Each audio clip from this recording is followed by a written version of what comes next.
Hello and welcome to the King's College London Wargaming Network speaker series.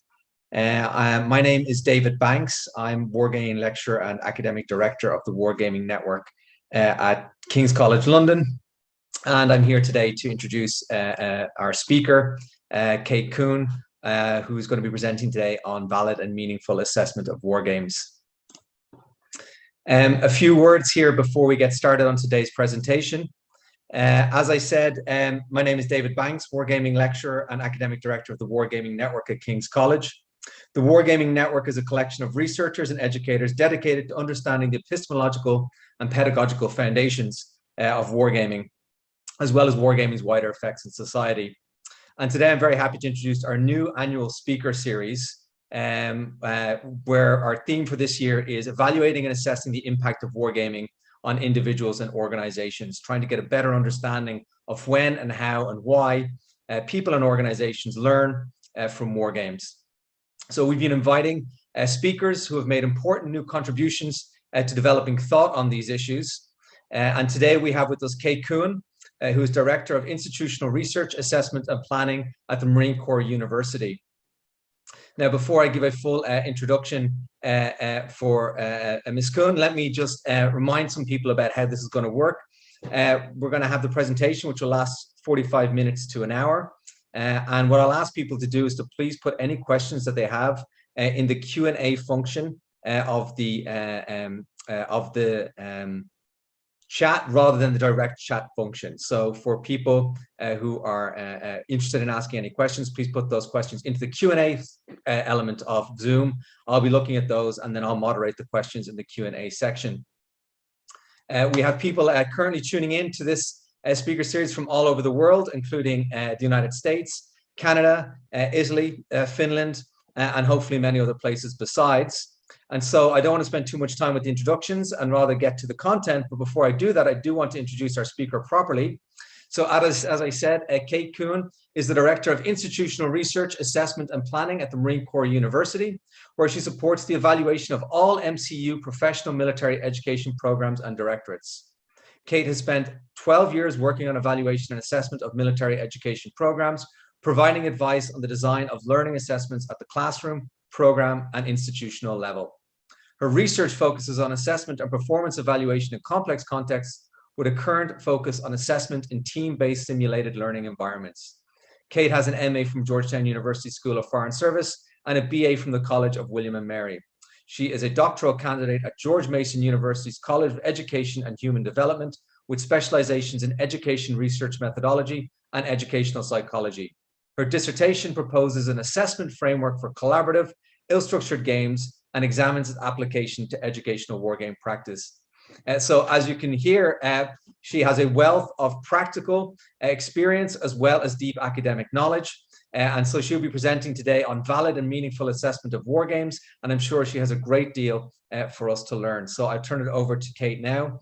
And I remind everyone to please put your questions into the Q&A section.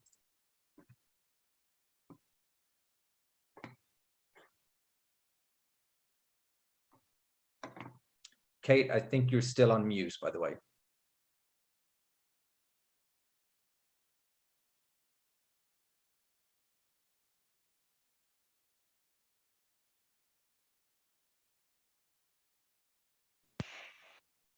Apologies, I lost my mute button for a moment. All right, well, I'm very happy to be here and to kick off what I think is an excellent subject, obviously, for a speaker series relative to wargaming, and to see some familiar names in the audience as well.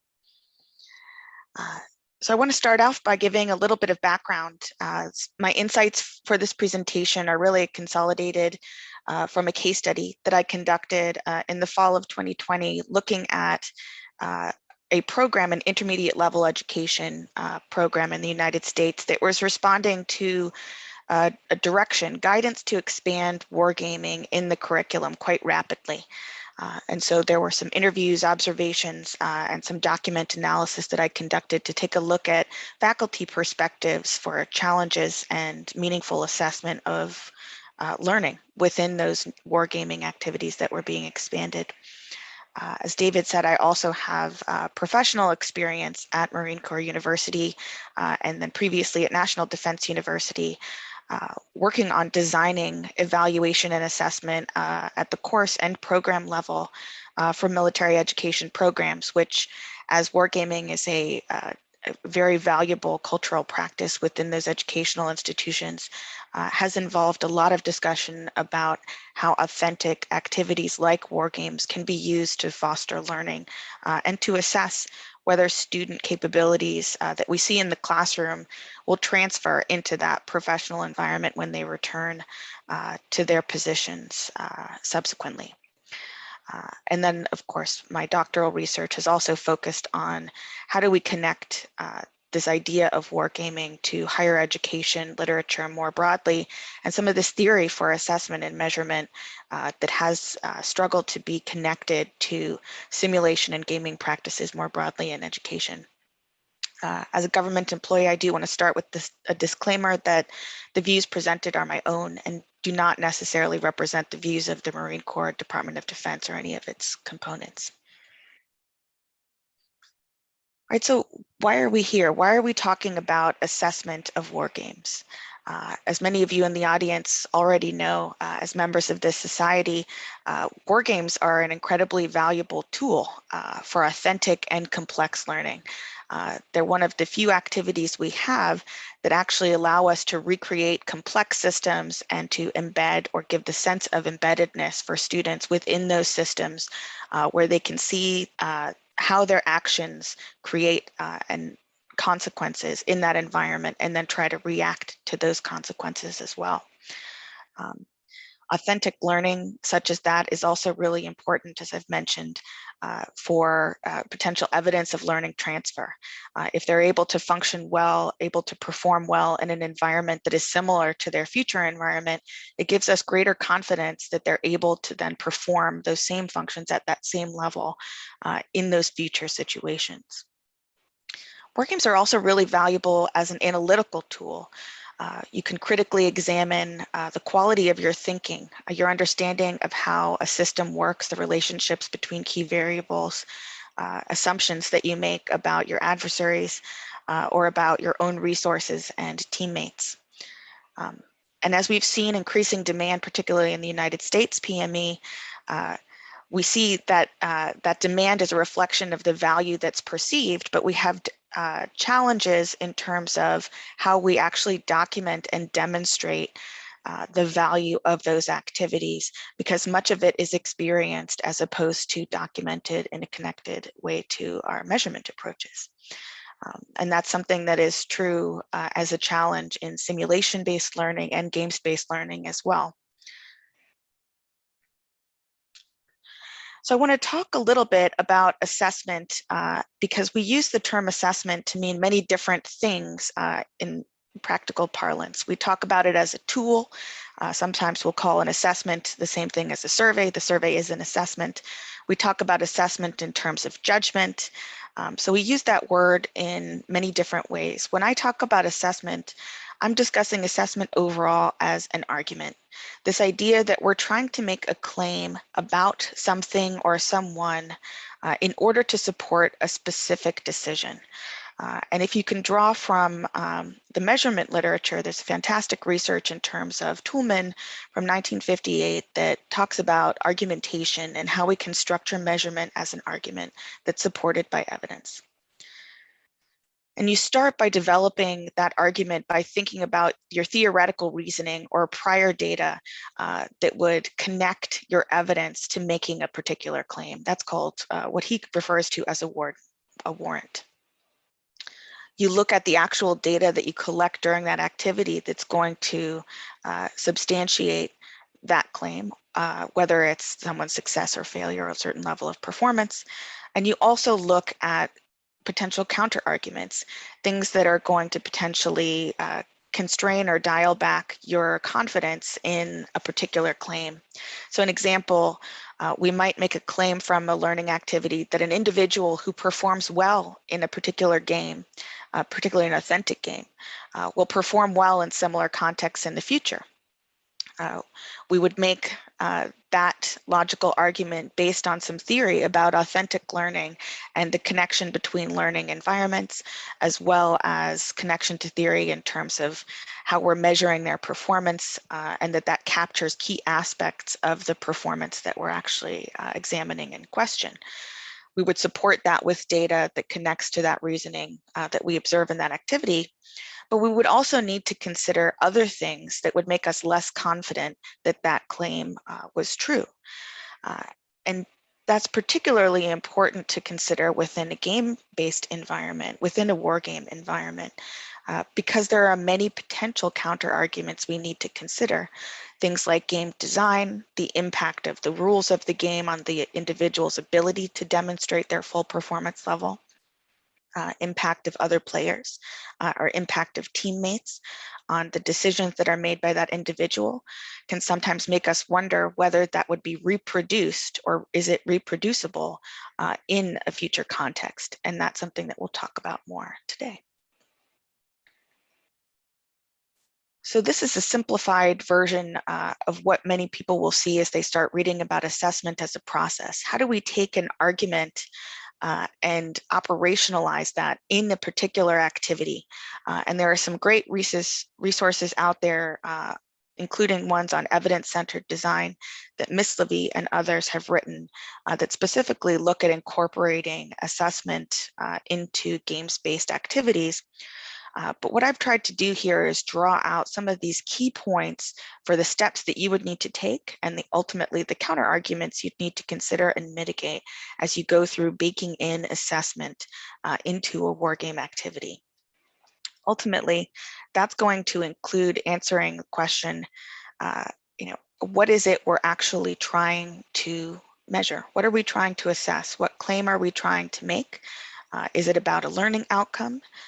Is it about a particular thing? As if in analytical approaches, we look at doctrine as opposed to individuals, or we might look at the successful use of a particular new type of weaponry.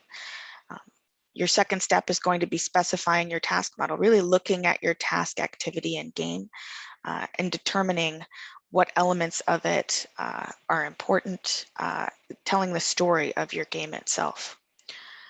And you're going to go through the step of mapping that actual task model to potential measurement opportunities and tools that support the claim that you're trying to make, support or shape your confidence in the claim you're trying to make. So taking account of counter arguments as well.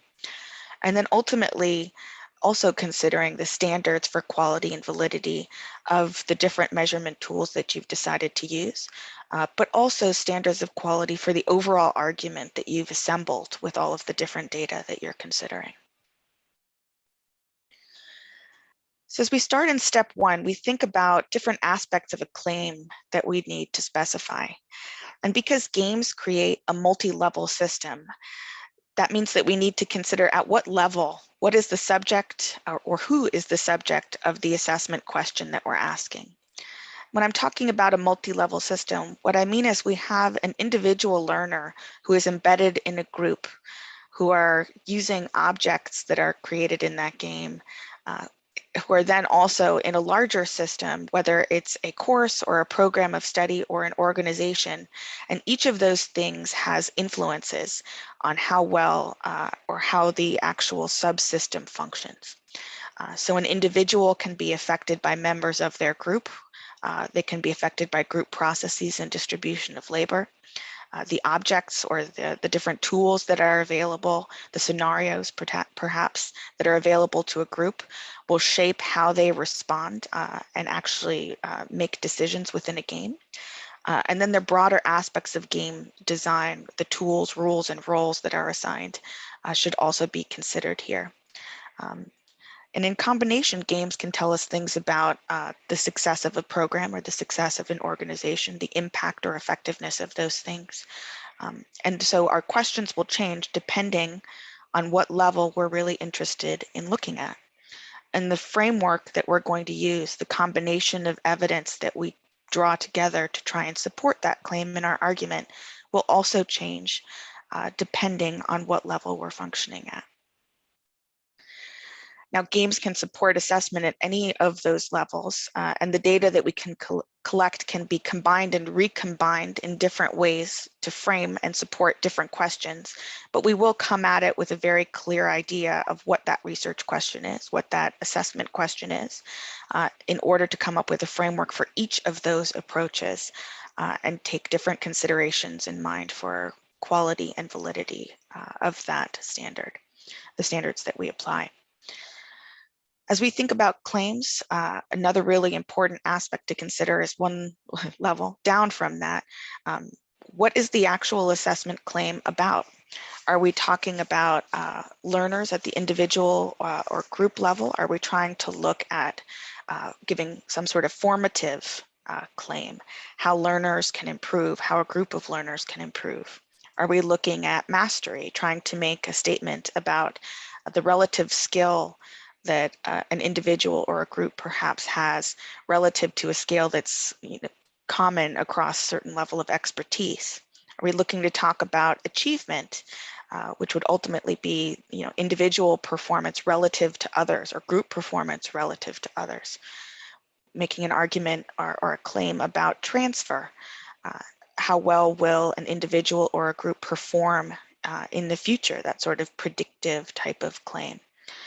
And then claims that are more about the game or the program itself, right? How effective was this game at fostering individual or group learning? Or what impact did this game have on individual or group learning?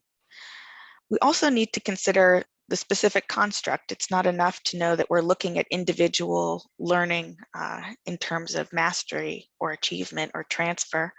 We need to think about what's the specific construct that we have in mind. That can be a learning outcome, or it could be some other aspect of performance that we're looking at.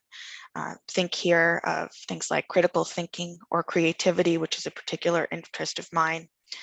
If you're looking for creativity and creative ability within a war game, you will look in different places and you will look at different behaviors that are associated with creativity. So defining exactly what it is you're looking for in terms of a construct is important.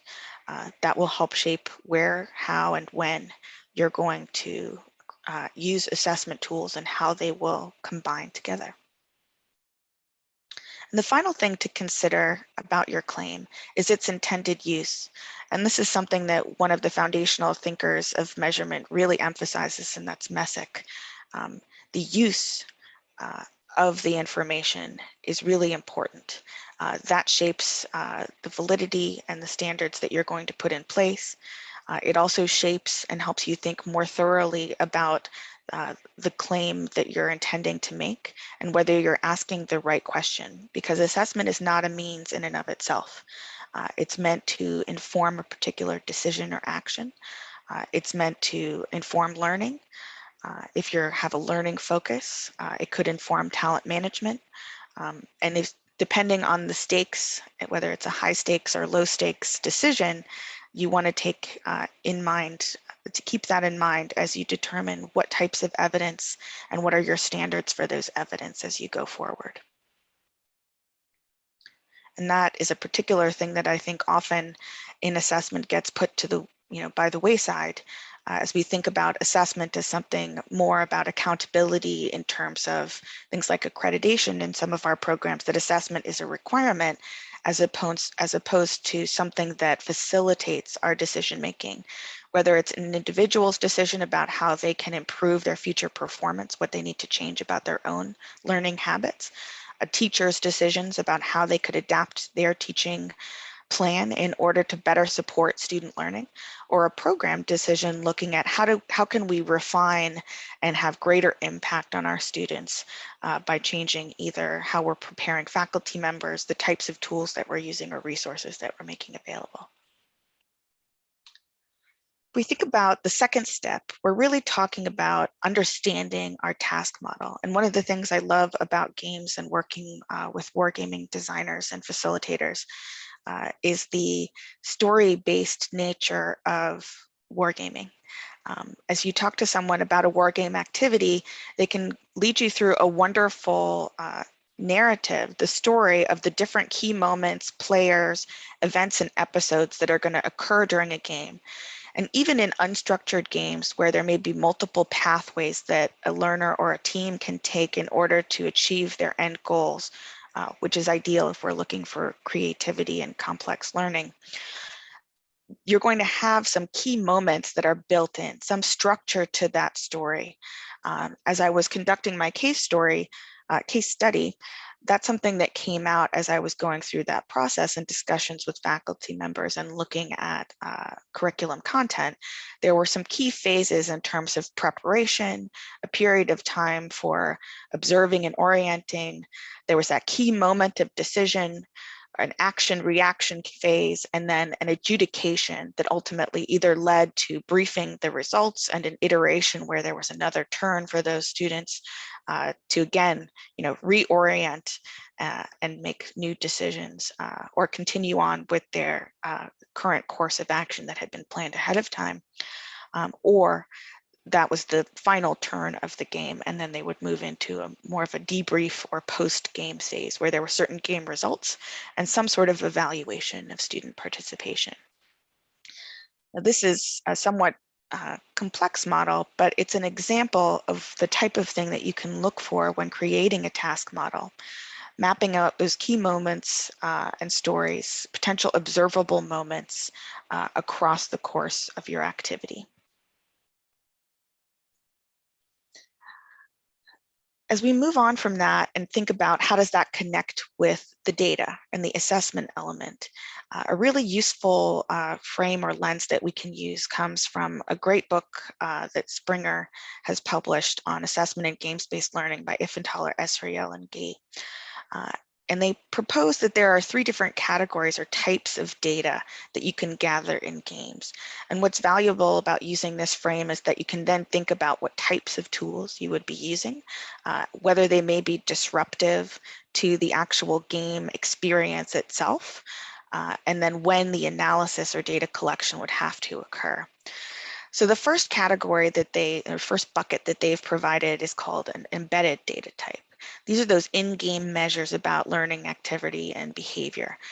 In a digital game, that might be log files that you're able to track. In an in-person game, it might be specific in-game deliverables, like whatever the students are writing down in order to cue an action to be taken, notes that they're passing, those activities or interactions, things that you would be able to capture. There are external data types, things that you can collect that are not part of the gameplay.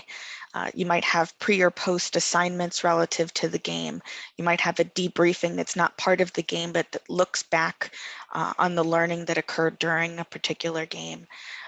These are things that are additional and also require additional resources from faculty in order to conduct. They're not naturally occurring over the course of a game. And then finally, there's the game scoring aspect. This idea of to what degree did students achieve overcome the obstacles that were presented to them? Did they achieve certain outcomes that they desired to? In some cases, they have specific targets that they're trying to achieve or objectives. In some cases, we use that language. We can also use some of those scoring details in terms of wins and losses. And there are many different examples that would fit under each of these different categories, depending on the game itself. And what we want to do is bring together the idea of the story of the game and the types of data that we might want to collect. So this is a simplified version of what a game might look like, right? With one turn and very little breakdown in terms of types of interactions, potential steps that might occur. If we were talking about the Marine Corps, they might even break out different parts of the Marine Corps planning process that we would be able to look at. But there are some key elements in terms of preparation that's always going to occur before a game, whether that's teaching game rules, talking about the scenario, giving people time to prepare for their particular role. In some cases, it may also be the curriculum that you've presented them beforehand, a reading and seminar that prepared them for engaging in a war game that's taking place in a particular region that's contemporary or historical. And you can have some sort of an assessment that's aligned to that by looking at, say, the knowledge level of each of those participants. Were they all equally prepared to take part in this game and contribute? You can have aspects that look at interactions. You can have those built-in embedded assignment components that you would be able to go back and look at later, like a decision memo or any other type of written instruction that's considered a component of that activity that's part of that exercise. You can also, again, usually it's at the end of the simplified version, have certain elements of game scoring that pull into that. But just because you can assess in different ways each aspect of these activities doesn't mean that you have to. What you want to do is ensure that you have a variety of measures that are related to the construct and the claim that you need to make. And so that's something that we'll talk about a little bit later as a challenge, because there is such a wealth of data that's available within a game naturally. And there are so many opportunities to add on external assessment. We want to make sure that that's purposeful in a way that supports a claim and does not disrupt the actual learning activity or the faculty's ability to facilitate that game in a meaningful way. So let's talk for a moment about some of the standards that we need to keep in mind. And one of my favorite ways to share and just bring up the idea of validity and reliability is to talk about it in terms of a target. As we think about validity, that's something that tells us that we've measured what we intended to measure. So if you think about it based on these images here, the center mass of each of these targets tells us something about validity. On the leftmost side, you have something that has very high validity because the center mass is the same. Same thing actually on the far right. What we suffer from in terms of the far right is a lack of reliability. The idea that we can have a repeatable performance the way that we want to.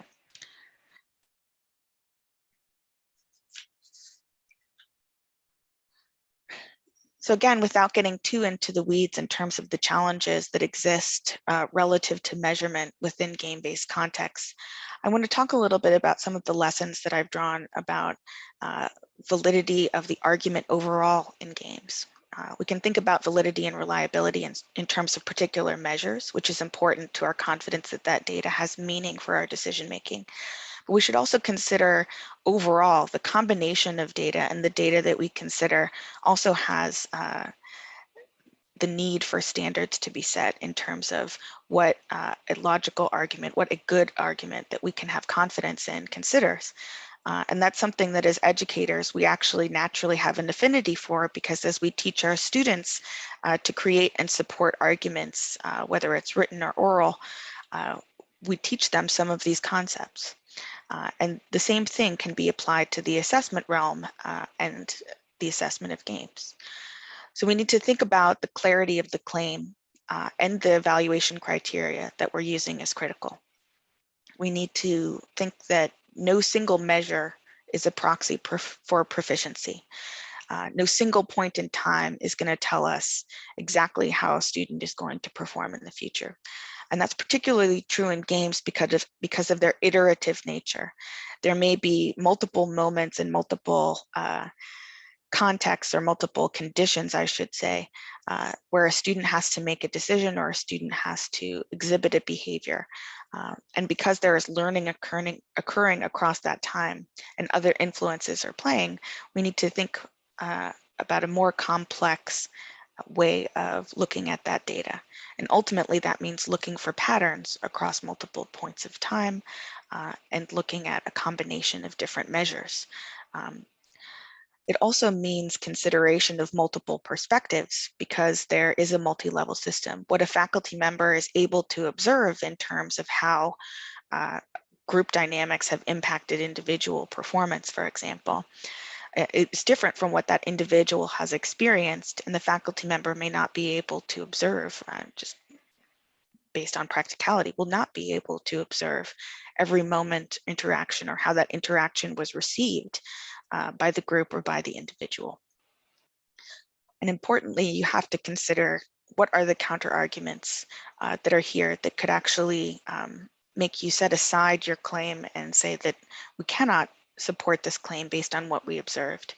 So for example, if we were trying to make a claim about individual learning, but when we actually saw that the game itself had prevented the student from being able to demonstrate creativity, for example. So let's think about an individual creativity in a game. We're looking for them to make some sort of unique decision that's relevant to that context. If the game overly constrains the number of options available to that student and none of them reflect the standards that we're looking for, it's not a fair evaluation of that student's creativity. It's more an evaluation of their ability to choose between available options. In that case, the game and its rules provide that sort of counter argument to say we can't make a claim about student creativity in this context. Similarly, if we're talking about student creativity in a group context, if the group overly constrains the individual's choices and ability to demonstrate their what they would have done, what their decisions would be, we can also have a strong counter argument that suggests that the individual's capability might be different in other group contexts or in less constrained contexts. And so those are things that we need to keep in mind as we look at the argument itself. Have we considered the key counter arguments that people would come and look at our claim and ask about, right? Did you consider the student perspective? Did you consider the impact of the collaboration or of the game rules themselves? Within the case study that I conducted, but also in the literature that I've been reviewing over the course of my work on wargaming, there are some key counter arguments or challenges to assessment that have come out in those discussions with faculty members, with students who are receiving, who are the recipients of these assessments, that I think are useful to consider and bake in to how we approach assessment in wargames, educational wargames in particular. And so I've checked off here kind of those things that came out specifically of the case study that I conducted, because some of those may be contextual, but I think have broader relevance based on some of my reading within the literature, but that's also there for you to judge in terms of whether those may be applicable to your context.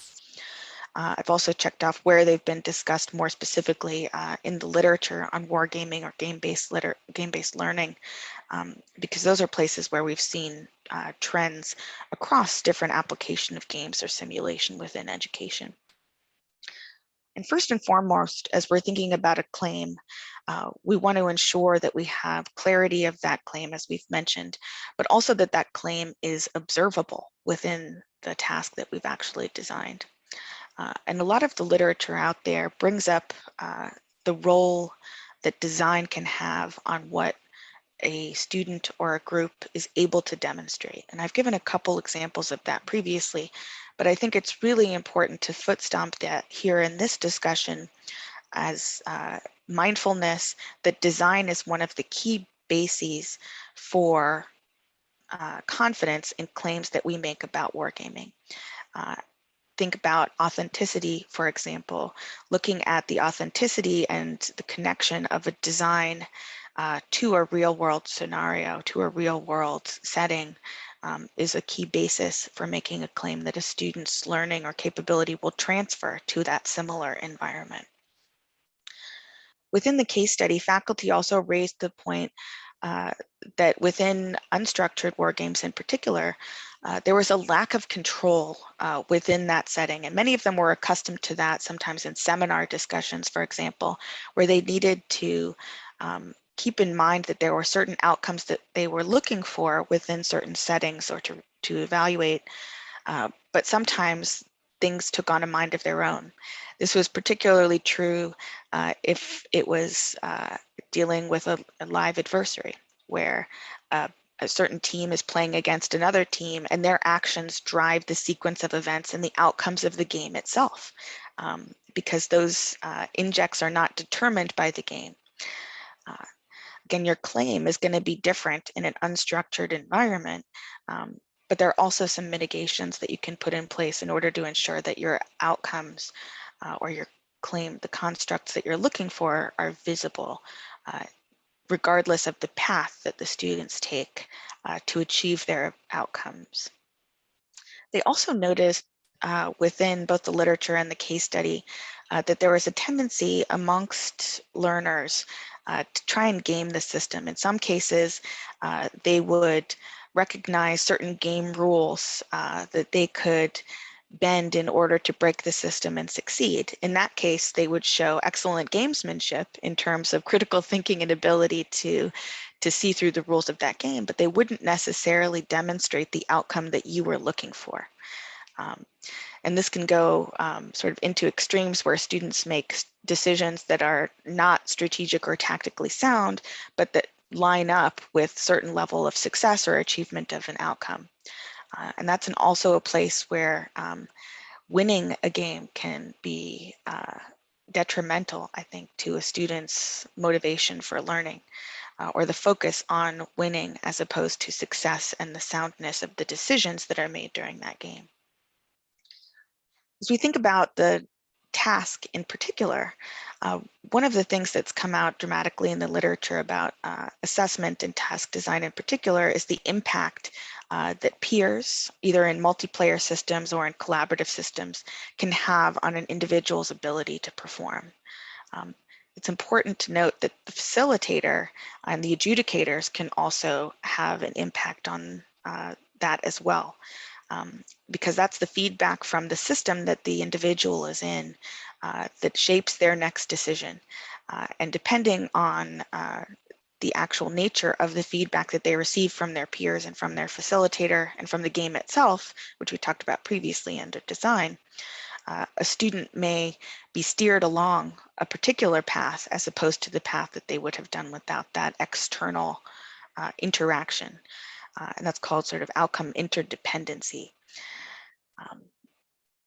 In the other realm of task, we have challenges of faculty often having to play multiple roles, and this is sometimes a resourcing issue, where a faculty has to both facilitate a game and evaluate it at the same time, which can split focus or sometimes make it difficult for a faculty member to dedicate the time necessary to conduct certain parts of the assessment or to view those key elements. We'll talk a little bit about how to approach that, but it's true that a faculty cannot be everywhere at all times, however powerful and insightful they are.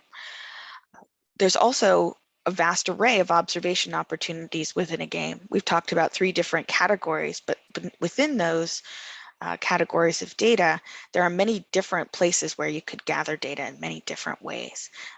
And so in some cases, you just have too much to choose from, which again has that struggle with the multiple faculty roles and the expectation that you have for faculty to be doing both of these things, facilitating learning, assessing achievement of learning, and actually facilitating a game. Because ultimately, as I was speaking with the faculty that participated in my case study, you want to make sure that the game actually functions well, because if there is no game, then there is nothing else to follow from it in terms of meaningful assessment. As we think about mapping, some of the themes that have come out relate to things like fairness of evaluation. When and how is it fair to actually incorporate evaluation of students? This particularly came out in some discussions with faculty about time that it takes the students to learn certain game rules and adjust to the game scenarios.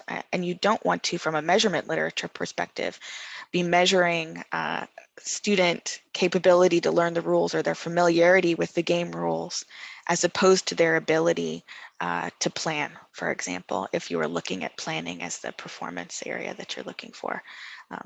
You don't want to be distracted by their ability to play game rules and misled to think that those people who actually really understood the game well were the ones that had the greatest capability. There also is a challenge from a measurement perspective in terms of the relevance of sort of out-of-the-box tools that are available. The behaviors that you see in each game might be different are expected to be different depending on the scenario, depending on the context and design of the game. So sometimes it's difficult to just pick up an existing tool and use it and get a meaningful answer from it. As we think about validity and reliability of both the measures and the argument itself that we're making with our claim, it's also challenging to evaluate individuals within teams. And there are some other measurement challenges for groups and games in particular, things like multidimensionality, interdependence, the role of contextualized behaviors, and the multiple perspectives that you need to take into account. And then in the discussion with faculty members as well, when we were talking about formative learning and the ability to take that experience as a student and carry it forward into meaningful subsequent performance and learning. There were some challenges they faced with receptiveness to feedback. And at the end of a multi-day activity, in some cases, students had a challenge listening to or accepting. There was some feedback overload because of the amount of feedback within a game system. Because within that system, they're receiving feedback from their peers, the game, and the faculty throughout that event itself. And ultimately, that can lead to kind of an overload at the end of that process where they're not able to really fully add any more information into that process. And in other cases, actually going through all the way to the end of winning can sometimes create a tension between the lessons that could be learned and the actual game outcomes themselves. The confusion between winning, making them being associated with having made the right decision, as opposed to viewing back, scrolling back and thinking about that decision and whether that was a sound decision based on the evidence that was available to them. So with my final few minutes, I'm going to talk about some ways we can mitigate those challenges. So build it into our process in order to have more confidence in a claim that we're trying to make about whether it's individual learning, group learning, or the game itself. And as we think about claims, I think I've almost ad nauseum here mentioned the importance of specifying your claim and having a common understanding across all those participating in the activity and all those assessing it in particular as to what that claim means.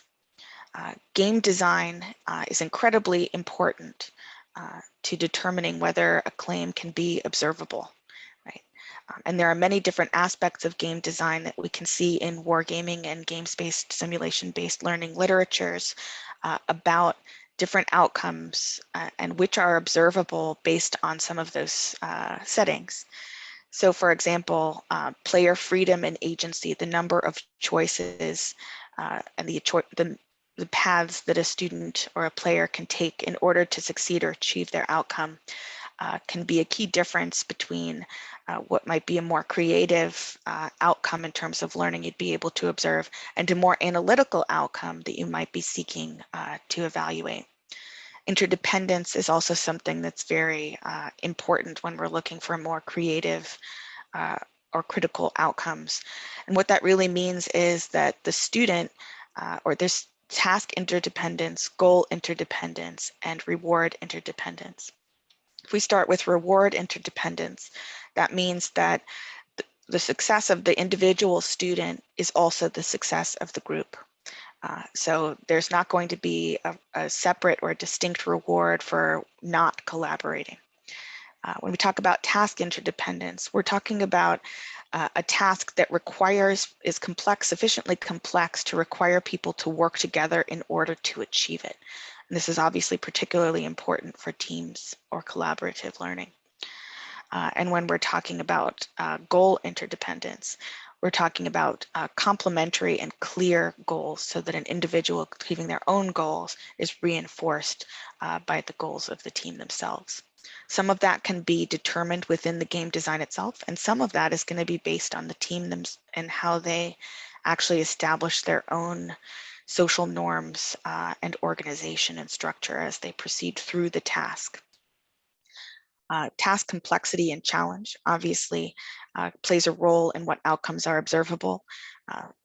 Just as if we were writing, creating a writing assignment, we would see different outcomes if we asked someone to summarize versus if we ask them to evaluate. If we ask someone to summarize a book in a book report, we're not going to go and evaluate that summary for creativity because it wasn't part of the design and wasn't equally elicited for each of the students participating in that event.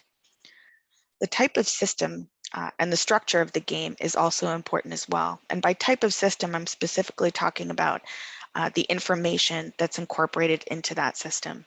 So can a student go outside of that system in order to find, or do they need to go outside of that system in order to find information and to support their decision making or their actions?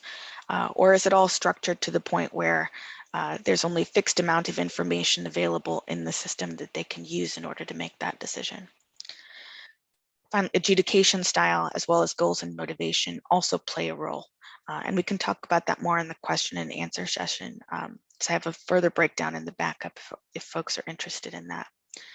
I think another final point here is that there's an opportunity to shape the embedded documentation opportunities in order to observe the outcomes that are actually of interest in your game. What I mean by that is there are key moments that are built into many of our wargaming processes where students create idea maps. They'll map out where their red lines are. They'll map out their communication plan. They'll map out different COAs, courses of action. And they'll go through those processes, maps them out, but we won't have captured those as we formally captured the specific decision that was ultimately made. If we go back to thinking about creativity, we want to look at both divergent thinking and convergent thinking, and divergent thinking meaning the range of options that were considered and created, produced by that team. And then ultimately the convergent thinking is where they evaluated each of those options in order to identify what was the decision they decided to make. Seeing both sides of that spectrum is important, but often at the decision point, we only see the final decision and not all of the options and thinking that went into that process. So that's true for creativity if we use that as an example here, but it's true related to other outcomes as well. As we think about challenges related to the task, some of the things that we had talked about related to peer impact, facilitator impact, and the resources that faculty have to use, whether it's their time and energy and the roles that they're playing, or the tools that are readily available for them to use. In this case, faculty training can be really important, helping them figure out how to elicit the outcomes that they're looking for and to overcome some of the gamesmanship that they might be seeing in the gameplay, because the faculty play a really strong role. The facilitators play a really strong role in setting goals, and in drawing out thinking or behaviors that might be suppressed by other factors in the system, whether it's your peers or the game rules themselves. Actually selecting particular observation points can be really valuable. There are key moments as you tell that story where you might be able to see divergent thinking as an example, right? Where you would expect students to have produced a lot of different ideas and to list them out and then debate convergent thinking, the relative quality and what are the metrics they would use to assess, evaluate each of those options that they had thought of. Targeting those key moments, those key interactions is a valuable way to make good use of faculty observation time. Or if you're unable to actually observe some of those key moments and you want to see the end products, employing some sort of an external measure where you're able to look at the quality or impact of peer interaction or how a group has organized in order to achieve success can be valuable. That's also true from a formative perspective where you can look at how maybe the arrangement or structure of a team might have impacted that outcome. And you could use that as a way to foster discussion during an after action report. You could also prime the situation, right? You can set certain game rules that help shape peer influence or help structure the interaction between teams. There's a trade-off there, but an example that I can give you from a seminar would be that as we look at disagreement across teams, would be that in some of the teams-based research, they'll suggest that if you actually instruct players or members of a seminar that their responsibility is to represent their role's perspective to the fullest extent possible, and that there's an expectation that there will be some, disagreement, however professional, that will lower the negative impact of dissent on group cohesion and success, because that sets a social expectation that there will be disagreement, which is something that teams actually tend to go more towards that groupthink because there's a disincentive for that type of disagreement. There's some really interesting writing on that in Keith Sawyer's work called Group Genius, amongst other things that he's written. I think we already kind of hit on this here. There are some embedded opportunities that you can also shape more effectively in order to look at particular outcomes. And in this case, you might be able to trade a little bit of authenticity in order to capture a little bit more about thinking or learning.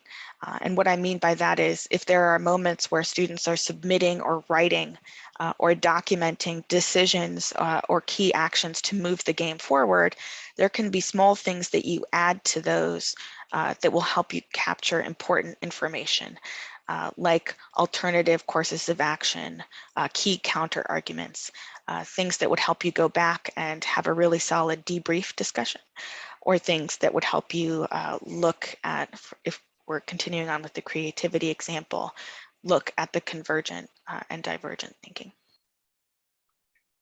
without being too disruptive to the game itself. So we think about mapping. Some of the challenges here we raised were fairness of evaluation and the relevance of existing tools. One of the ways that we can overcome some of the fairness issues is by employing multiple measures and considering multiple perspectives. You want to have particular areas that you look at that will measure at a point when you're confident that the game rules are no longer obscuring a student performance. One of the faculty members that I spoke with talked about in the first few games, the learning experience was primarily formative because he wanted to ensure that students became comfortable with the rules of the game. And then ultimately he became more summative in terms of the evaluation that he was giving for the students, where it was counting for score in terms of their capabilities because they had a solid enough knowledge base in terms of content, but also a solid enough knowledge base in terms of how to function within the game, that he was confident he was seeing their skills and abilities, as opposed to those who were more comfortable with the game to begin with. Clarity of evaluation and scoring criteria is also really important here. And taking that time to adapt existing measures or rubrics to match professional standards or contexts. And there are some great resources out there on how to create some of these more context relevant tools, map down these more general tools to a context in order to make them relevant and meaningful, as opposed to more generic. As long as they're tied to a common theory, you can then bring it back up a level and look at performance across time. And what I mean by that is you may have a criteria related to critical thinking, and you can measure critical thinking across multiple types of assignments and activities, but critical thinking may look different because they take different actions. There'd be different evidence of it in a game with one context and a game with another context and a different challenge that was available to them. But it still is evidence of critical thinking. And so you could look at it more from that holistic perspective of critical thinking across different contexts and activities. And the mapping that I suggested earlier is another tool to mitigate this idea of identifying how much is enough, where, when, and how do you want to actually conduct assessment, and then to holistically look at what is the story, what is the argument that this evidence can support, and is it sufficient? And just because you can measure it, again, doesn't mean that you need to. It may be in some cases that you want to dial back the amount of assessment that you're taking into account, because there are key aspects that you want to consider that capture the key perspectives and activities and learning that you want to use to support your claim or to test your claim, right? Because we don't just want to find supporting evidence, we want to consider those counter arguments. And finally, as we think about quality or validity, either of the tool or of the assessment argument itself, there are some key challenges, particularly if we're talking about assessing individuals within a team or within a multiplayer environment, and then within a game itself. There are certain designs or approaches that you can use to help mitigate some of those challenges for individual assessment. To some extent, that can be by having individual deliverables. And what I mean by that is a student produces their own written product relative to this event. That gives you the ability to look at and isolate that student's insight into that particular event. That can also include sort of pre-post type measures or assignments where you can look at the individual's level of preparation, the individual's takeaways, or what the individual accomplished during that particular activity. You can also take a jigsaw approach, and what that means is, and there's some great work on that that PISA has done when they created their collaborative problem-solving measure. A jigsaw approach looks at assigning particular roles to individuals within a game with specific deliverables that are associated with each of those things. And so it's called a jigsaw because each of the players has a specific role that they play and a different piece of a puzzle that they bring to bear that can be evaluated separately. The challenge there is that each student does need to have a role that is somewhat equal, right? In the sense that they are equally able to demonstrate the learning outcome that you're looking for based on that role. And sometimes that's challenging to do in an authentic wargaming context. You can also look at individual performances across multiple contexts or multiple times. And that in some way eliminates or reduces the noise of context and group, because if you see repeated high-level performance across context and time, it starts to reduce that noise and give you confidence that that is truly the individual's performance capability and not the result of other factors within that particular game.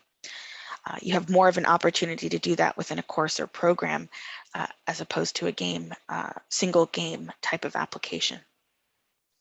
Just as a final reminder too, if you're looking for change or impact, that also means that you're going to need to use a specific approach.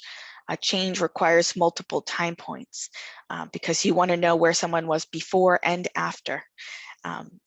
If you're examining impact, then you might also benefit from using comparison groups, right, to see relative change. Otherwise, you're able to say where one group is, but not whether they would have gotten further or not quite as far if they had taken a different road in terms of learning. In terms of receptiveness to feedback, one of the strategies that was really compelling that faculty shared related to the role of students in the debrief activity. And again, how do we overcome that overload in terms of feedback, ensuring that it's relevant, tying it to future performance and involvement were some key strategies, allowing students to play a strong role in that debrief and identification of key events that they wanted to talk about and break down, and letting them know that in the beginning that that was their role was a way to keep it consistent with the interactive process that they had just been through. Authentic design, I think I said this previously, can also boost your confidence in claims of transfer. I'm going to stop there. Thank you very much. I'm happy to continue this conversation. I've shared my email here, but I know we're open to questions and answers also. Yes, wonderful. Thank you so much for a really comprehensive presentation. And before I get to Q&A, I just want to say it was just so interesting from my perspective in seeing your the ability to actually kind of disaggregate all these tiny bits of the learning dilemmas that exist inside gaming. So, I mean, the framework is extremely useful for being able to pick out the different parts of what you're trying to assess at different stages. So I have questions. I'm sure possibly there's going to be more that are trickling in, but I want to make sure that the ones that went into the list go first. So some of these are going to be very specific to what you're presenting on, and some are a little bit more general. So there's currently 8. So I'll just make you conscious of that so that you know how much time you have roughly. I'll just give them maybe 1 or 2 at a time so that you can sort of think about them. One here is very straightforward, which is, could we get a list of documents and references which have been highlighted in the presentation, please? If you can share that with us, we can make sure that it goes out with the YouTube video or something in the comments section. So we'll make sure that those references are out. So that's a very straightforward one. It's not really specific to your subject matter, but it might be something you have insights in regarding to your professional position. Aaron is asking why, he wonders why there isn't a MOS and career field for CW, I'm not quite sure what that means, and NCOs across the services for wargame analyst, leader, modeler, etc. So I just wonder if you have any thoughts. I know that the MCU does have the Krulak Center and stuff like this, and I just wonder what your thoughts as to why this isn't so integrated, or maybe it is. Yeah, that's a great question, and has been something that we've been talking about relative to Talent Management 2030 in the Marine Corps in particular, as we try to identify what are some key skills that we want to be able to both develop and track and use across the total force. So I would say, I think the creation, this is my personal perspective, the creation of an MOS in particular has some more hoops that you need to jump through in order to accomplish that. That doesn't mean that it's not something that could be put into the works. One of the things that we've considered is whether there needs to be some sort of micro-credentialing related to it. I think, like many organizations, we're trying to consider what the best way is to structure wargaming without overly structuring it to prevent creativity and innovation, so that it doesn't become one note. So those are my personal perspectives on it.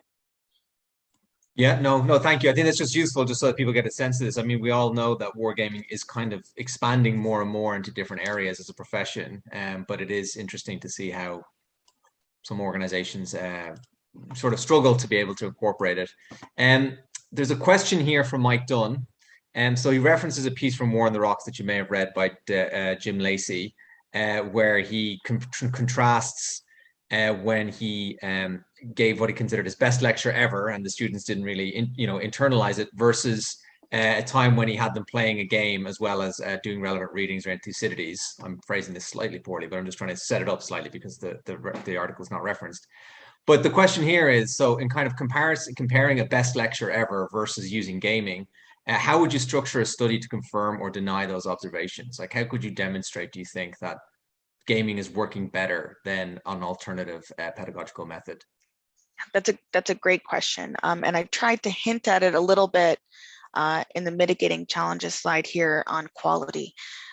So if you're trying to compare whether one approach is better than another, what's really important is that you have both a pre-post and a comparison group. So what I mean by that is you would have one group of students who have a lecture and then some sort of assessment as associated after it, whether it's a written product or less likely in a graduate setting, some sort of multiple choice test in terms of recollection. And you have one set of students who have the same preparation, whether it's reading, etc., who then engage in a game and the same assessment after the fact. And then you could have a reasonable basis for making a comparison in terms of growth. And one of the things I would also consider there would be relative to retention, because there is some evidence that using information, using and applying lessons will last with you longer. So I would consider not just having a post-assessment, but having something also later to see whether, say if you did it at the beginning of a semester, perhaps at the end of that semester, also having an assessment incorporated somewhere else where you could see whether there was retention of those lessons or continuing, they're able to still answer questions about the relevance of the lessons of that historical event to the event that they're dealing with now, for example. Okay, thank you very much. I have a question here from Marco. Now, I'm going to try to paraphrase it as well because it's slightly longer, so I may be doing it an injustice. But the question here is, how can we categorize one of the most available evaluation tools in commercial war games, which is strategic depth, that is used to summarize and sort difficulties, complexities, and fun for expert measures? So if I'm going to rephrase this slightly, I think the question might be is, how do we kind of include complexity into games, or how do you manage that kind of component of learning? And as a similar question he has to go into this is, where can we put the most common measurement parameter regarding the standard length of a game? So how long is a good learning game? I mean, the standard in kind of classrooms and in professional settings seems to be an afternoon, right? He has 2 to 4 hours here. But what do you think about the fact that that's the way that games tend to be run? And I'm not as familiar with the tool that was referenced in the first part of the question, but so if I he referred to the term strategic depth. So I think what might perhaps be at the heart of this question, which is a very common one I'm aware of in teaching around wargaming, is people thinking that complexity of games kind of gives you a depth, right? That's very common in commercial wargaming. So kind of how would you address that in terms of the degree to which depth, complexity, for example, gets to the concept of, for example, authenticity that you talked about earlier? Yeah, and I think one of the challenges also is that even though there is that complexity, it doesn't necessarily mean that it is the same as reality, right? And so there's some literature out there, right, that talks about how wargaming isn't truth, right?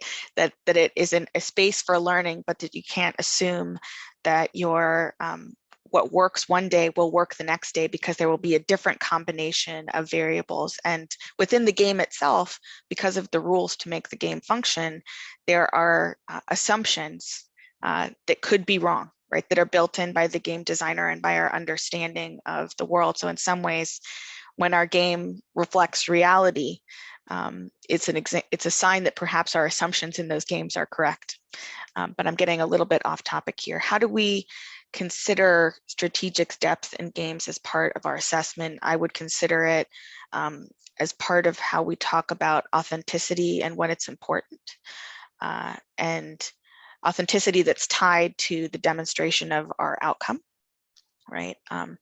Because there's a lot of things that we could make based in reality, but in some cases that might be an overinvestment of resources and time that wouldn't necessarily support the outcome. And what I mean by that is you can spend a lot of time focused on, for example, logistics in a game, right? Which can be very complex.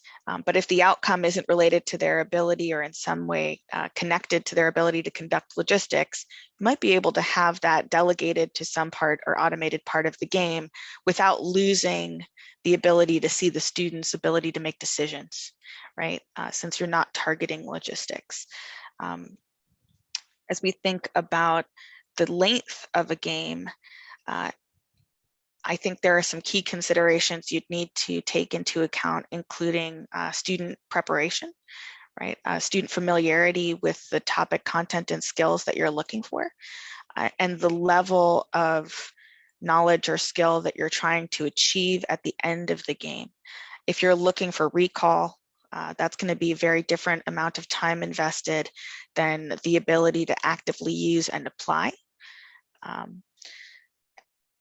And so I wish that there was a clear mathematical formula for that, but right now there haven't been enough studies that actually look at the variation in time that we spend in a particular type of game using the same or a common framework for design that would let us have some confidence there. Okay, all right. Well, I have a question here. I'm going to jump ahead a little bit here because this one kind of actually follows on quite well from what you just said there about briefing the students a little bit ahead of time, perhaps to kind of give them some insights. And so there's a question here about, to what extent do pre-briefings inform an understanding of existing dynamics among participants do the game designers, so do game designers use other means rather than pre-briefings to achieve this understanding? And can you give an example where such an insight has shaped game rules accordingly? So I guess the question here is what the effects the pre-briefings might have on those learning outcomes. Yeah, so in some cases, if you're looking for application of knowledge, if you're looking for a particular skill and there's a requirement for students to have a certain level of knowledge, for example, in order to be able to participate in this activity. Here's an example, might be the Marine Corps planning process. If they don't understand or know the Marine Corps planning process, they're not going to be able to engage in a planning activity or exercise effectively or as effectively as those who have that baseline knowledge that's necessary to play the game and show their level of skill. So you would want to have some sort of preparation where they were taught that process and or taught the game rules, whether it's, how do they enter their data? How do they, document? How can they move their different pieces if it's a tabletop game? So that when you're observing their behavior during game time, you're not having their particular level of skill obscured by other factors. So yes, there is a line there in terms of preparing them to play the game and then like over preparing them, but most games don't have a right answer.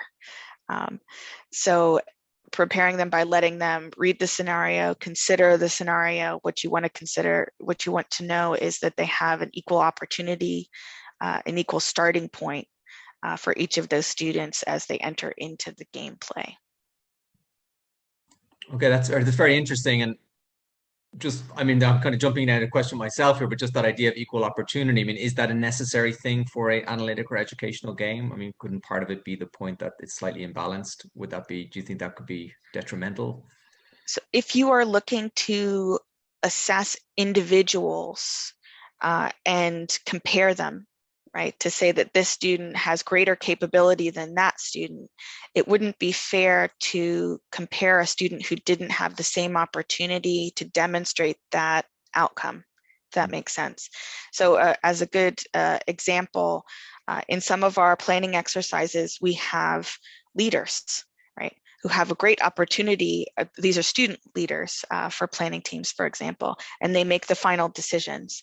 And they have a great opportunity to show leadership capabilities, whereas those who may have smaller roles or roles that they're not as familiar with don't have the same number or even sometimes the opportunity to demonstrate that learning outcome to the same level. So you want, if you're doing individual assessment, for there to be an equal opportunity because you're comparing those performances, and so the performances need to be comparable. But if you're going to do an assessment at a group level, and you're looking more at the group function within that system, then that's not as important. Very interesting. Another question here. From an assessment perspective, what is your understanding of the effectiveness or ineffectiveness of strategic pauses within games in support of teaching and learning? Yeah, so I haven't seen any studies on that in a wargaming context. That would be interesting. When you read about the emergence of what they call stealth assessment, which is a shoot and wang idea. I'm going to write that down so that I put that on my reference list. So this idea of stealth assessment came about in assessment practice more broadly because of disruptions of assessment to the natural learning process. Because games are very experiential and there is an embeddedness of the student in the experience, and that's part of the learning overall. Something that disrupts or creates too much disjointedness in that experience can break the authenticity of that process itself. And it can also create a focus on evaluation as opposed to learning. And so they see that in the classroom. Stealth assessment originally came out looking at disruption in the classroom of assessment and how you could embed assessment opportunities in order to avoid like anxiety and like performance anxiety. But see skills in a real context without having that anxiety of being observed. Or always feeling that you're being observed. So what I would say is strategic pauses can be an opportunity to highlight key learning points, to talk about a particular formative opportunity, right? Like if there's that would disrupt the game, but then you're also shaping the game going forward depending on what that opportunity is for. You can build in strategic pauses at some key points. For example, when faculty members brief back the results of a turn, you can avoid disrupting the natural sequence or narrative of events, because that's a moment when the faculty member has a responsibility for providing insights and telling the story of what just happened to that team. And so in combination, I would suggest that there are some opportunities to look for embedding and expanding the faculty member's role at those points, as opposed to disrupting the game. But I don't think there's one right answer to that question. No, it's very interesting about breaking the flow, and hopefully I'll have time for a question about that as well. Related to that, there's a question here about, or just rather, somebody's asking your thoughts on assessing how participants prioritize and allocate time to collect information to inform their decisions in games where there's incomplete and asymmetric information. So do you have any thoughts on that information gathering process in games and how that operates in the learning process? Yeah, I know there was a really interesting study. I wonder if they've written it up at I think they did over at Army War College. I know they presented it at one of their conferences, where they had looked at how students responded when presented with a problem. They were looking at problem-based learning, and they noticed that students accepted, some of their students accepted the problem at face value and didn't go about finding more information and competing perspectives. In some cases, I think it's a challenge to capture that information without creating some sort of an expansion of documentation for, so you can't, for example, have log files per se if they're doing external research, but you could look, if you had a set of documents that were available even in any of your learning management systems, at which documents the students decided to read that were provided to them, how long they spent on them, and others. So which advice did they choose to take first? What combination of advice did they go to in the time constraints that were available to them? And so that would be one way to embed, basically looking at kind of those log files, right? Like, did they read this? Number one, like sort of a 0 and a 1, which did they read, how long did they spend, and then which ones were reflected accurately in the options they came up with. And that would also tell you, hey, some of our students didn't go at all to the Department of X files, right? Like they went straight to their own department's files and stayed right there in the safe zone, right? Or they only spent X amount of time looking in this area, and why might that have been the case? So I think there are some opportunities there if you had a finite set of information they were working from, or that you wanted to track how they were working with it. You could also have some requirement that you built into some of their submissions in the process where they could tell you what information they pulled from as part of that, assess their problem framing and research separately from the actual decision itself. And often we go straight to the decision, and that's the convergent thinking, right? Not the research part of it, because it could still be in the box and valuable, good. I'm going to say good. I hate to do that because I'm an assessment person, right? It could still be a good answer, right? It could be an acceptable answer that we would have gone for. But that doesn't tell us that it had the right reasoning and information behind it unless we look at it separately. That could also be a very interesting mechanism just for detecting in a game in general players are being motivated by their briefing materials or by their own, views on what they think the issue is inside the game, right? You could see if they've been looking at these documents Yeah. at all before they started playing, or which ones. Another question here, I'm just for the people who are observing, I'm conscious that I'm not asking all the questions in the direct order, but I'm trying to ask them in a way that they sort of build from each other. So building from this as well in the discussion of students, acknowledging participation in war games can be performative. Do you feel involving the students in debriefing, like you suggest, can help account for a possible gap between more intuitive decision-making and action, and the performative kind in assessment or group collaboration settings? Or are there other ways this challenge can be mitigated? Yeah, I think that involving students in the after action is a strong way to promote formative learning, because it requires them to make explicit those things that were implicit during the game. And it allows the faculty and the students who all experienced the same thing to analyze common experience and think about alternate pathways. One of the faculty members I interviewed said something to the effect of, in a seminar, you're able to tell them how you would have responded, right? But when you're in a game, you all experience the same cause and effect, right? So that you see it, and seeing can sometimes be believing. So it's not just the faculty member trying to illustrate that point, it's also the game, and then the group interpreting and talking about that data.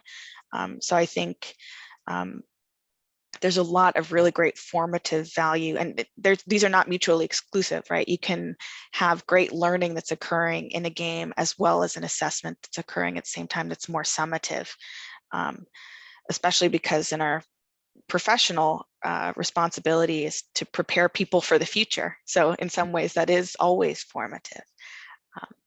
Did that fully answer the question? Yeah, no, I think that's an excellent, well, very, very good. Another question here now, so we're going to kind of step away a little bit from what's going on inside the games, and these are slightly more broader questions. One question here, you spoke about games as a way to test hypotheses. Have you also looked at assessment models for analytic war games as a method to develop hypotheses? And the questioner here, Madeline Johnson, is saying she's thinking about games that look at what if scenarios. Oh. So can this go the other way? Can this be used as a research tool, even though it's educational? I think that it can, yes. There are some different, because what we're looking at really is a sequence of events, and the task model is the same, right? Your sequence of events will be the same. The types of data, if we think about it from those three buckets, will be the same. And having the strength of the argument and the standards that you want to take into account would also be the same. What would be different would be as you go back to that embeddedness. Oh, I'm going the wrong way into my cheat slides. If you think about your embeddedness here,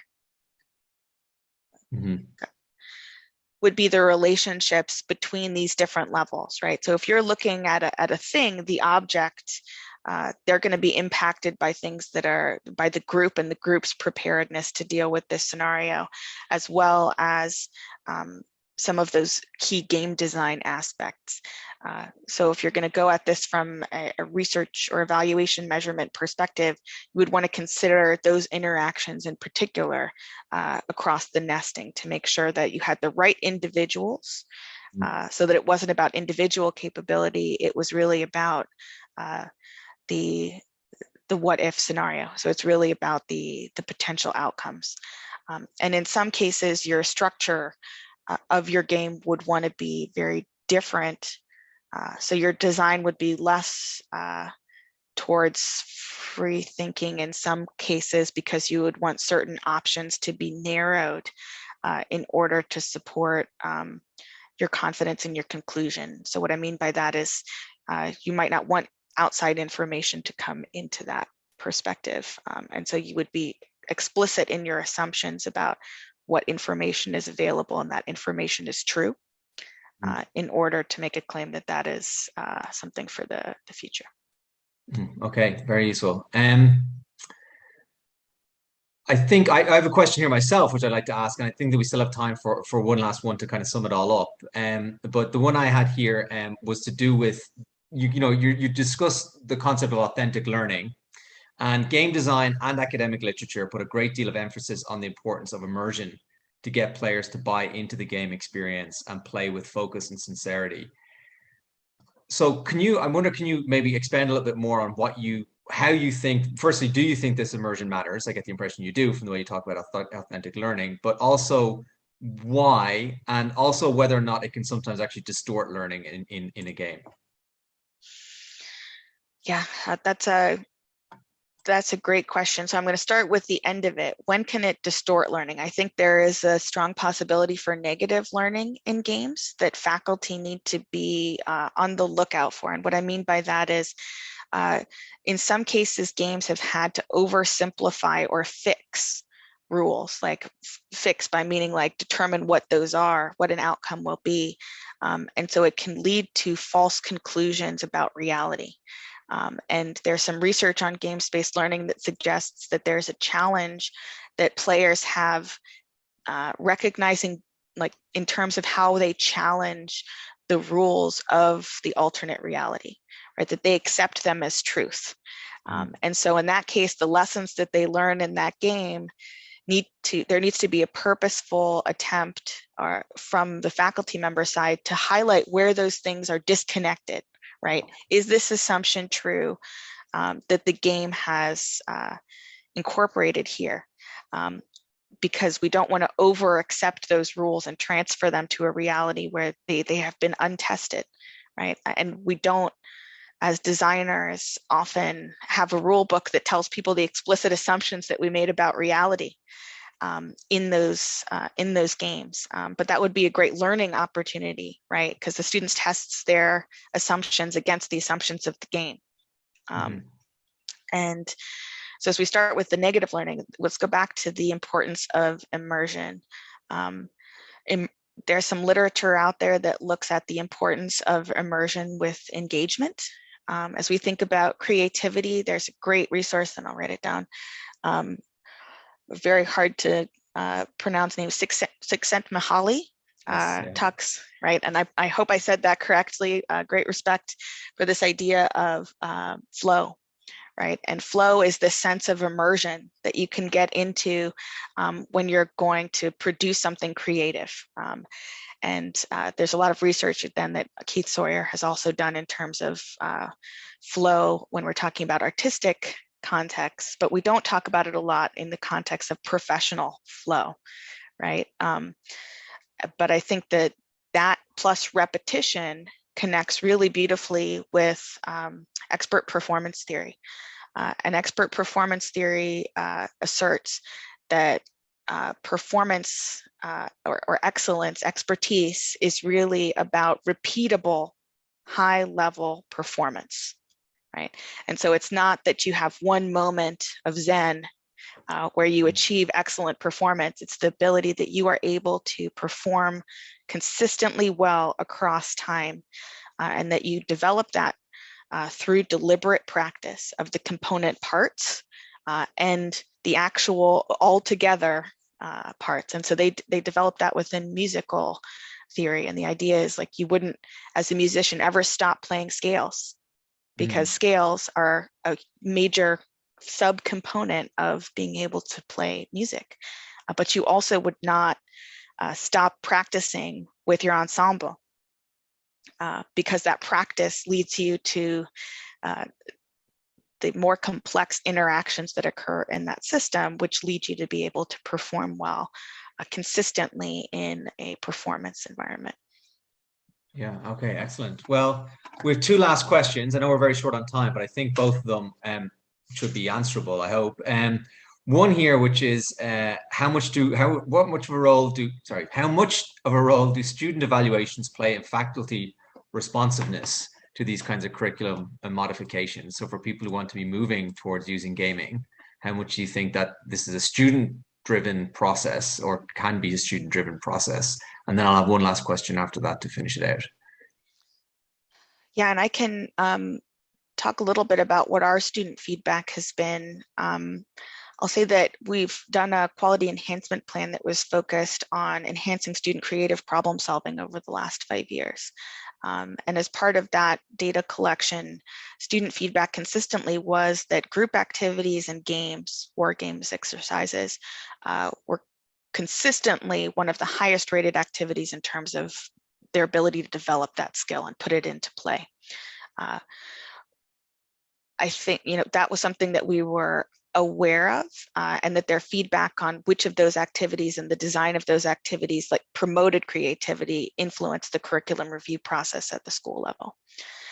I think there's certainly higher level guidance that's driving the incorporation of games in the curriculum that I had some pictures of in the beginning, based on a professional understanding of the value that these games can have, and that professional experience and wherewithal. What we struggle with, and will continue to refine that process over the next few years as we implement a rapid expansion of war games or gaming in the curriculum more deliberately, will be what outcomes are most appropriate to reinforce with war games? How can we combine different pedagogical approaches to make war games more effective? So that lecture game question, like what if having both is actually the sweet spot? And it depends on likely on content and prior familiarity and engagement. So students play a role in providing feedback on the curriculum. They have after actions in our setting on each of those games also, not an after action in terms of the learning debrief, but in terms of the game itself. I just think that there's a lot to think through in terms of a broader framework for what games when aligned with which learning outcomes and to what end. And again, going back to that question about and how long, right? Should we be dedicating time to games? Is it worth that cost in the curriculum for the gain that we get? Yeah, I mean, that's always the trade-off with games. I know when I used to run a particular game when I was in American university, I used to always do it on the week in which they were doing research for a big paper. So it's kind of like, okay, you're already doing a lot of, we don't have reading that week, so we'll play a game while we're doing that. But it's tricky to fit it into the syllabus. One last question here from Brian Bennett, which kind of gets to how we get this to a wider audience. So I'm going to throw a writer onto it. He asks, how do we get beyond the quote passionate gamer, wargamer, who can lead this kind of process to a self-sustaining activity which will survive and thrive? And I'm going to throw it the same question rephrased as, how do we get people who do not have experience with wargaming but are curious about using wargaming in the classroom and also in research? How can we bring them in? Yeah, I think that is a huge challenge. It's especially as we push this activity out as something that we want to do more and more across military education, right? There's this demand without necessarily the opportunity for experimentation and growth. And there's also important from my perspective is also the sense of faculty ownership of the curriculum and their teaching. And in some cases, faculty may be less comfortable with those approaches because they have it's a different approach, and it requires experimentation and a lack of control that's not typical of certain other approaches, or that may seem like there are unwritten rules relative to that. I think that playing games is a path to teaching games. So creating opportunities for faculty to play games and evaluate them as learning opportunities is really important, because that recreates that type of ownership.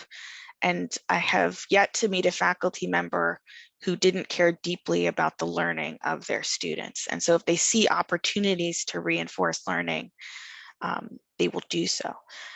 How to use it can also be something that we provide more resources on that are accessible and digestible, right? Like we deal well with checklists, but there aren't a lot of checklists for, hey, here's how to do this. Here are your scorecards.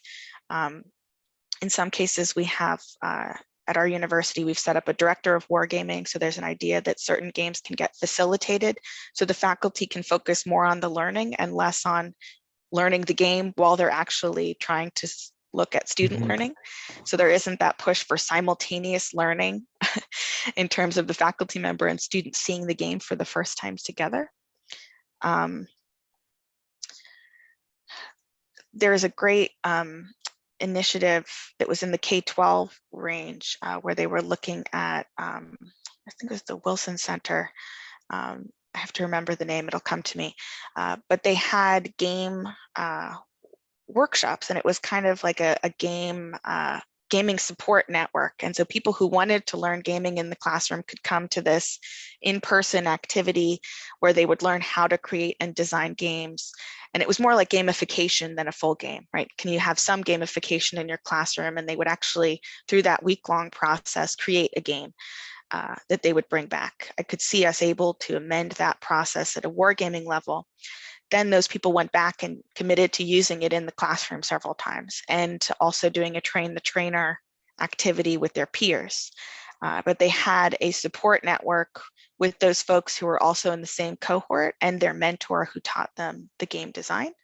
And then I believe they published their experiences at the end or in some capacity to try and raise awareness about what they learned as part of that process. And I think establishing that kind of dialogue and opportunity for experimentation could be valuable. Oh, very interesting. Okay, I think that's it. We're already gone over the 5 minutes, but that shows, I think, how much interest there was in this. I just want to take the time to say thank you so much, Kate Kuehn, for a really, really, really interesting presentation. I thought that was just so in-depth and so sort of substantive. So I really appreciate it. And it's really set the tone for this year's series. So many thanks to you. Many thanks to all the people who've come, who put in questions, and who participated and observed. And we do invite you to join us for our next speaker series, which will be next month, and the details will be forthcoming. But thank you again to Kate, and we'll see you all again soon.